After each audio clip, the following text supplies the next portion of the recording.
Walt first came up with the idea of letting guests step into those animated stories, that was really our inspiration. That was really, when we sat down, we thought, wow, that's what we want this entire expansion to be. And if you think about Beauty and the Beast, there's a couple great places you'd love to go or love to visit. One of them was Maurices Cottage, right? It's whimsical. It's this little teeny little cute gem that's nestled up in the woods.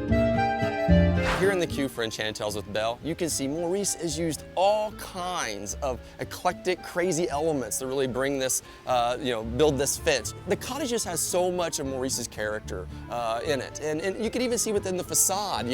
It's weather vanes and the way he put the shingles up. What you're going to find once you step through that door is just this incredible, exciting kind of adventure that lets us meet Belle and Lumiere and that whole cast. We're here on the front porch, so let's take a step inside. So here we are, inside Maurice's cottage. We're standing in the front room. This is really where the adventure begins. And from here, I have a couple of Imagineers I'd like you to meet who are going to take you on this incredible adventure. Let me give you a tour around Bells Cottage. So right here we've got the fireplace, which you might recognize from the film, and we're in the middle of propping. One of the big propping elements we have in here are books, because she loves books. We've got lots of little pieces that either are directly from the film or inspired by pieces in the film. So there's going to be a lot of those little surprises all around the room. Now, over here, one of my favorite parts is the fact that we've got Belle and her dad, like many kids and their parents, like to record everybody getting taller. Very cute. I like that a lot. Over here, we've got one of my favorite pieces of furniture.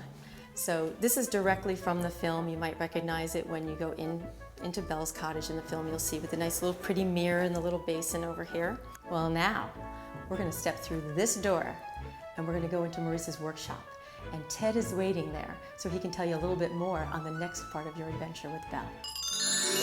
So here we are in Maurices Workshop. Immediately when guests enter into this room, they're going to see expressions of his inventive nature in the form of objects and half-made inventions along the ceiling. So while we're putting the finishing touches on this room, there are some things that I can share with you right now. One of my favorite things is this winged light fixture up here, which looks like, maybe he was trying to, create some kind of flying machine and it didn't quite work out, but he's not one to throw things away, so he has to reuse it somehow.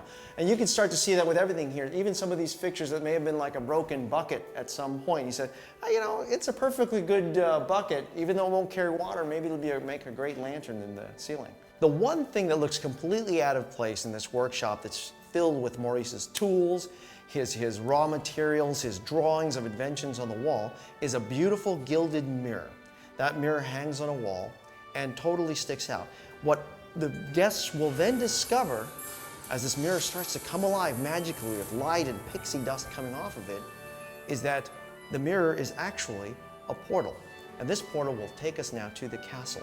When the guests eventually pass through this portal, starting their journey from the workshop in Maurice's Cottage to the Beast's castle, we get to meet one of the first friends Belle ever made at the castle, the wardrobe.